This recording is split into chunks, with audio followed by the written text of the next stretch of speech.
अस्सलाम वालेकुम दोस्तों, मेरा नाम है असीम शफकत और आप देख रहे हैं हंसी टीवी। أنا أعتقد أن أوروبا الجديدة هي الشرق الأوسط. शहजादा मोहम्मद बिन सलमान की सऊदी अरेबिया के अंदर बादशाह संभालने के बाद हमने इस मुकद्दस सरजमीन में वो मगरबी तर्ज के बदलाव देखे जो इससे पहले अरब सरजमीन के बारे में कोई तसव्वुर भी नहीं कर सकता था। Dance club, cinema, musical concert, fashion shows, beaches पर फहाशी और औरतों की बेपर्दगी। अफसोस का मकाम तो यह है कि ये सब कुछ जिद्दत और बदलाव के नाम पर किया जा रहा है, जिसका सीधा सीधा मतलब है कि बाकी मुस्लिम दुनिया को भी ये पैगाम देना कि अगर इन्हें भी दुनिया में तरक्की करनी है तो इस्लामी निज़ाम इनके रास्ते के अंदर सबसे बड़ी रुकावट है। सिर्फ और सिर्फ मगरबी निज़ाम को अपना कर ही वो तरक्की कर सकते हैं, जैसा कि यूएई ने किया और अब सऊदी अरेबिया कर रहा है। मोहम्मद बिन सलमान ये वाज़े तौर पर कह चुका है कि इसका मिशन अभी तक मुकम्मल नहीं हुआ, बल्कि वो सऊदी अरेबिया को अगला यूरोप बनाना चाहता है, जहाँ पर इन्हीं लोगों का कल्चर और इनका निज़ाम होगा। और इसी मकसद के लिए धड़ाधड़ इसराइली इन्वेस्टमेंट से एक के बाद एक, चाहे वो न्योम सिटी हो, वन लाइन सिटी या हाल ही में अनाउंस होने वाला तबूक का नया शहर जिसकी दीवारें शीशे की होंगी, ये सब मंसूबे तो एक के बाद एक सऊदी अरेबिया के अंदर मुकम्मल धड़ाधड़ किए जा रहे हैं, लेकिन दूसरी तरफ इस्लामी विरसा और इसकी शनाख्त एक एक करके ख़त्म की जा रही है। सबसे ज़्यादा अफसोस का मकाम यह है कि वो उल्मा जिनकी ये जिम्मेदारी थी कि इस जुल्म और ज़्यादती के खिलाफ आवाज़ बुलंद करते, इनकी आवाज़ें रियाल ने मुकम्मल तौर पर बंद कर रखी हैं। ना सिर्फ खामोशी बल्कि वो सिस्टम का हिस्सा बनकर इसे सपोर्ट कर रहे हैं, और जो लोग अब भी इस सिस्टम के आगे दीवार बनकर इसकी सपोर्ट नहीं करते और इसके खिलाफ बोलते हैं, इन्हें रास्ते से हटा दिया जाता है। और सऊदी हुकूमत ये काम एक लंबे अरसे से कर रही है। कुछ टाइम पहले सऊदी अरेबिया के अंदर रियाज सीज़न को प्रमोट करने की एक वीडियो शाया की गई, जिसके अंदर हम देखते हैं कि इमाम काबा रह चुके शख्स जो कि काबा के पहले सियाफाम इमाम काबा थे, इस वीडियो के जरिए इस रियाज सीज़न को प्रमोट कर रहे थे। इस वीडियो के सीन के अंदर हम देखते हैं कि दूरबीन से वो अपने फौजियों को देख रहे हैं, जबकि दूसरे सीन के अंदर वो जख्मी हालत के अंदर हैं और इनके साथी इन्हें अपने साथ उठाकर कहीं पर ले जा रहे हैं। इस वीडियो के मंजर आम पर आने के बाद लोगों ने इस पर खूब तनकीद की कि जिन लोगों की जिम्मेदारी इन सब फैश हरकत को और लादीनियत को रोकने की थी, पहले तो वो इस बात पर खामोश थे, मगर अब इसका हिस्सा बन रहे हैं। जबकि इस कमर्शियल को बनाने वाले प्रोड्यूसर से जब इस बारे में पूछा गया कि आपने इमाम काबा रहने वाले शख्स को ही इस वीडियो में क्यों लिया, तो इसका कहना था कि ये सब उसने जानबूझकर किया ताकि ज़्यादा से ज़्यादा लोगों की तवज्जो को हासिल किया जा सके, क्योंकि आप जानते हैं कि आम तरीके से कमर्शियल बनाकर ज़्यादा लोगों की तवज्जो को हासिल करना आसान नहीं होता, बल्कि किसी स्कैंडल या मुतनाज़ा शख्सियत को शामिल करने से वो वीडियो लोगों की बातों के अंदर या डिस्कशन के अंदर आती है, जिससे इसकी मुफ्त में प्रमोशन होती है। टीवी चैनल और फिल्म इंडस्ट्री कई सालों से यही फार्मूला इस्तेमाल करते चले आ रहे हैं, और जाहिर है कि सऊदी अरेबिया के अंदर रहते हुए शेख आदिल इसके लिए सबसे बेहतरीन कैंडिडेट थे। 2018 के अंदर इन्हें रमज़ानुल मुबारक के अंदर तरावी और वितर का इमाम मुकर्रर किया गया था, और सन 2000 के अंदर इन पर रोशन ख्याली का ऐसा भूत सवार हुआ कि पहले इन्होंने म्यूजिक को जायज़ होने का फतवा दिया। इसके बाद 2018 के अंदर ताश की होने वाली एक चैंपियनशिप का इफ्तिताह इनके हाथों से होता हुआ देखा गया, जिसे बेलूट कहते हैं। ये जुए की एक किस्म है।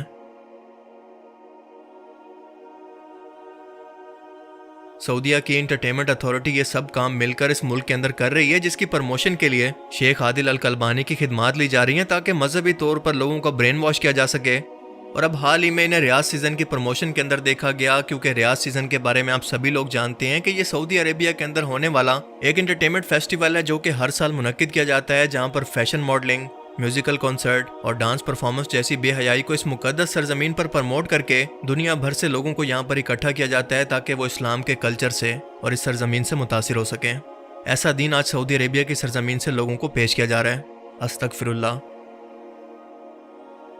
अपनी इसी हरकत के बाद बजाय शर्मिंदा होने के, इस शख्स ने लोगों को ट्विटर पर यह पोस्ट करके पूछा कि क्या आपको लगता है कि मैं हॉलीवुड में जा सकता हूँ। इस हरकत के बाद वो अवाम जो कि शेख आदिल अल कलबानी की इस हरकत से पहले ही गुस्से के अंदर थी, इनकी इस रंगीन मिजाजी को देखकर इन पर मजीद गुस्सा हो गई, क्योंकि ये शख्स सऊदी अरेबिया के अंदर इमाम काबा रह चुका वो पहला शख्स है जिसका अपना टिकटॉक अकाउंट भी है। इन्हीं हरकतों की वजह से कई इमाम काबा ने भी इनके खिलाफ फतवे जारी किए, और आज ये सऊदी अरेबिया के अंदर भी एक बहुत ही मुतनाज़ा शख्सियत हैं। लेकिन हाल ही में इन्हें American style gangster bike Harley bike पर मुख्तलिफ बैजेस से भरी हुई जैकेट पहने जीन्स के अंदर रोड पर देखा गया, जो कि सीधा सीधा इस अमेरिकन कल्चर की प्रमोशन थी और सऊदी बादशाह की इस प्लान का हिस्सा थी, जिसमें वो वेस्टर्न कल्चर को सऊदी अरेबिया के अंदर हर तरह से नाफिज करना चाह रहे हैं। और शेख आदिल अल कलबानी अपने इस ओहदे की तौहीन कर रहा है, जो कि अल्लाह ताला ने इसे एजाज़ के तौर पर बख्शा, क्योंकि ऐसी हरकतें आप किसी एक आम लिबरल सऊदी शहरी से भी एक्सपेक्ट नहीं कर सकते। لیکن جب اس طرح کی مذہبی شخصیت کو دیکھ کر لوگ اسے ایسا کرتا دیکھتے ہیں تو ان کے حوصلے مزید بلند ہوتے ہیں، اور آہستہ آہستہ یہ کلچر سعودی عربیہ کے اندر نوجوان نسل کے لیے انسپائریشن بن کر ان کا اپنا کلچر بن جائے گا، کیونکہ موجودہ سعودی حکومت پہلے ہی 90% اسلامی تاریخی ورثہ کے نشان کو مٹا کر یہ مقصد حاصل کر چکی ہے، اور جو قوم اپنی تاریخ بھول جاتی ہے وہ صفحہ ہستی سے بھی مٹ جاتی ہے، کیونکہ ان کی تلواریں تو پہلے ہی زنگ کھا چکی ہیں، صرف اور صرف ڈانس کے لیے یا ناچ گانے کے لیے آج کل وہ استعمال ہوتی ہیں۔ عرب آہستہ آہستہ بت پرستی کو بھی قبول کر رہے ہیں، کیونکہ یہ ویڈیو جو آپ سکرین پر دیکھ رہے ہیں دراصل UAE کی ہے، جہاں پر سیکولرزم کے نام پر اس مندر کا انیگوریشن کیا جا رہا ہے۔ آپ ذرا سوچ کر دیکھیں کہ یہ لوگ کس کو خوش کرنا چاہ رہے ہیں؟ کیا امام کعبہ اور اس کے عہدے کی کوئی ذمہ داری نہیں ہوتی؟ اگر یہ لوگ اس ذمہ داری کو نبھا نہیں سکتے تو اسے اٹھاتے کیوں ہیں؟ مسلمانوں کو گمراہ کرنے کے لیے؟ یہ تو وہی مثال ہے کہ ہر داڑھی والا شخص چور اور منافق نہیں ہوتا، بلکہ چور داڑھی رکھ لیتا ہے، یعنی اصل میں وہ شخص گناہ گار ہے، نہ کہ اس کا دین۔ افسوس کا مقام ہے کہ اسلام نے ان لوگوں کو کتنی عزت بخشی، کتنی بڑی ذمہ داری دی، مگر یہ لوگ کچھ وقت کے لیے دنیاوی فائدے کو دیکھ کر شیطان کے پیچھے لگ گئے، جس کی عادت ہے کہ انسان کے گناہوں کو سنوار کر اس کی نظروں کے سامنے اسے دکھاتا ہے اور اسے گمراہ کرتا ہے کہ جو بھی گناہ تم کر رہے ہو اصل میں تو یہ گناہ ہے ہی نہیں۔ آج سعودیہ کے اندر بھی یہی کچھ ہو رہا ہے، اور اسی لیے اللہ کے رسول صلی اللہ علیہ وآلہ وسلم نے اپنے آخری خطبہ کے اندر فرمایا تھا کہ اے لوگوں، میں تمہارے پاس ہدایت کے لیے اللہ کی کتاب قرآن اور اپنی سنت چھوڑے جا رہا ہوں، اگر اس کو پکڑ کر رکھو گے تو کبھی بھی گمراہ نہیں ہوگے، ہمیشہ اس سے جڑ کر رہنا۔ آپ صلی اللہ علیہ وآلہ وسلم نے اس بات کے اندر کسی بھی شخص کا یا کسی بھی امام کا ذکر نہیں کیا کہ صرف اس کو فالو کرنا، چاہے وہ اللہ کے حکم کو مانے یا اس کے خلاف چلے، صرف اس شخص کی بات کو ماننا جو کہ اللہ اور اس کے رسول کے نظام کو نافذ کرے، لوگوں کو اللہ کی طرف بلائے۔ اور ایسے ہی لوگوں کے لیے اللہ تعالیٰ نے سورہ الحشر کی آیت 18 کے اندر فرمایا ہے کہ اے ایمان والو، اللہ سے ڈرو، اور ہر شخص کو یہ دیکھنا چاہیے کہ اس نے کل یعنی آخرت کے لیے کیا بھیجا ہے، بے شک اللہ تمہارے سب اعمال سے خبردار ہے۔ اور ان لوگوں جیسے نہ ہو جانا جنہوں نے اللہ کو بھلا دیا تو اللہ نے انہیں ایسا کر دیا کہ وہ خود کو یا اپنے آپ کو ہی بھول گئے، یہی لوگ ہیں نافرمان۔ دوزخ اور جنت والے برابر نہیں ہو سکتے، اور جنتی لوگ ہی کامیابی حاصل کرنے والے ہیں۔ اگر ہم یہ قرآن کسی پتھر پر بھی نازل کر دیتے تو تم دیکھتے کہ وہ بھی اللہ کے خوف سے سب فنا ہو جاتے، مگر افسوس کہ انسانوں کو اسے پڑھ کر ان کے دل پر اس کا کوئی اثر نہیں ہوتا، کیونکہ وہ اس پہاڑوں سے بھی زیادہ سخت ہو چکے ہیں، ان کے دلوں پر مہر لگ چکی ہے۔